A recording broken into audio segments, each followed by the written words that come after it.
I teach chemistry. All right.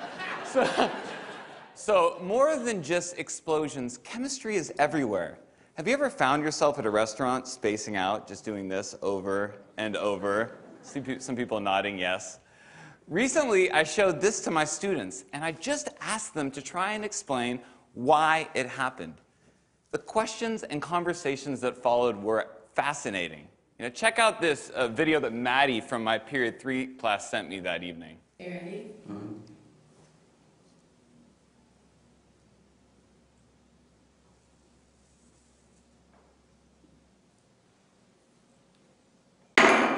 Yeah.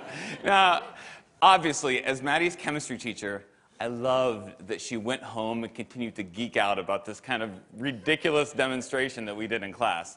But what fascinated me more is that Maddie's curiosity took her to a new level. If you look inside that beaker, you might see a candle. Maddie's using temperature to extend this phenomena to a new scenario.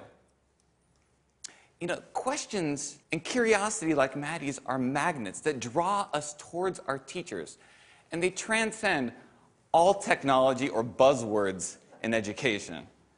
But if we place these technologies before student inquiry, we can be robbing ourselves of our greatest tool as teachers, our students' questions.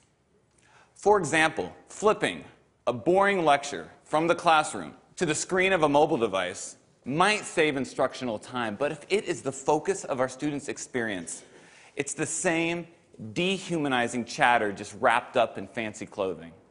But if instead we have the guts to confuse our students, perplex them, and evoke real questions, through those questions, we as teachers have information that we can use to tailor robust and informed methods of blended instruction.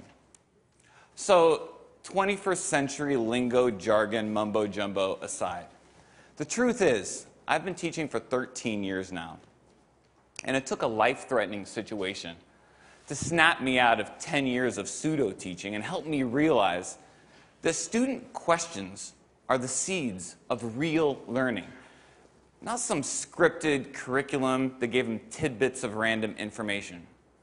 In May of 2010, at 35 years old, with a 2-year-old at home and my second child on the way, I was diagnosed with a large aneurysm at the base of my thoracic aorta. This led to open heart surgery. This is the actual real email from my doctor right there. Now, when I got this, I was, press caps lock, absolutely freaked out, okay? But I found surprising moments of comfort in the confidence that my surgeon embodied. Where did this guy get this confidence, the audacity of it? Right? So when I asked him, he told me 3 things. He said, first, his curiosity drove him to ask hard questions about the procedure, about what worked and what didn't work. Second, he embraced and didn't fear the messy process of trial and error, the inevitable process of trial and error. And third, through intense reflection, he gathered the information that he needed to design and revise the procedure, and then with a steady hand, he saved my life. Now, I absorbed a lot from these words of wisdom, and before I went back into the classroom that fall, I wrote down 3 rules of my own that I bring to my lesson planning still today. Rule number 1, curiosity comes first. Questions can be windows to great instruction, but not the other way around. Rule number 2, embrace the mess. We're all teachers. We know learning is ugly. And just because the scientific method is allocated to page 5 of section 1.2 of chapter 1 of the one that we all skip, okay? Trial and error can still be an informal part of what we do every single day at Sacred Heart Cathedral in room 206. And rule number 3, practice reflection. What we do is important. It deserves our care, but it also deserves our revision. Can we be the surgeons of our classrooms? As if what we are doing one day will save lives. Our students are worth it. And each case is different. All right, sorry. Chemistry teacher and me just needed to get that out of my system before we move on. So these are my daughters. On the right, you have little Emma Lou, Southern family. And On the left, Riley. Now, Riley's going to be a big girl in a couple weeks here. She's going to be 4 years old. And anyone who knows a 4-year-old knows that they love to ask, why? Yeah, why? I could teach this kid anything because she is curious about everything. We all were at that age.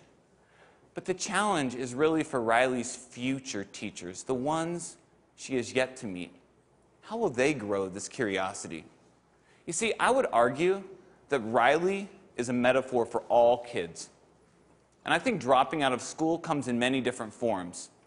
To the senior who's checked out before the year's even begun, or that empty desk in the back of an urban middle school's classroom.